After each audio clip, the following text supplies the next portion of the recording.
Mu buzima tubamo bwa buri munsi, umuntu anyura muri byinshi bitandukanye, kuva umunsi w'amavuko kugeza igihe cyo gutabaruka cye kigeze.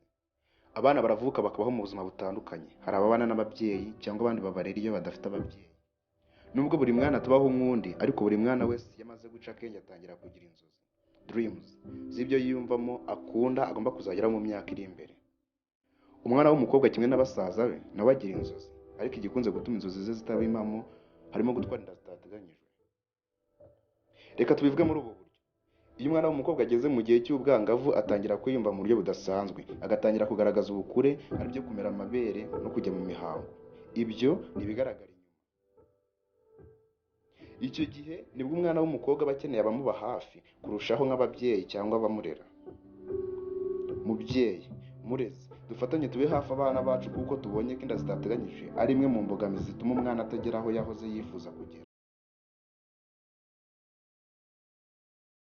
Hari bamwe mu babyeyi bumva ko kuganiriza abana ku buzima bw'imyororokere ari ubushizi bw'isoni, ariko siko biri rwose, ahubwo ni ugufasha umwana wawe kuko iyo wamuganirije amenya uko yitwara.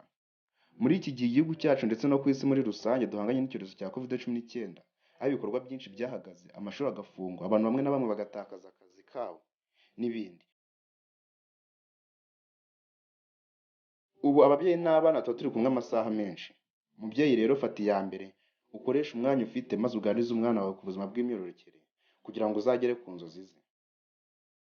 Bana bacu dukunda kandi, ntimukibagize ko iyo wakoze imibonano mpuzabitsina uretse no gutwara inda zitateganyijwe, ufite ibyago byo kwanduramo izindi ndwara nka sida, imitezi, mburugu n'izindi, nazo zigira ingaruka zikomeye ku buzima bwanyu. Dufatanye twese nk'Abanyarwanda turwanye inda zitateganyijwe mu bangavu. Ubu butumwa ni urw'urubyiruko rw'abakorerabushake biga muri Kaminuza y'u Rwanda, ishami ry'ubumenyi n'ikoranabuhanga, CST.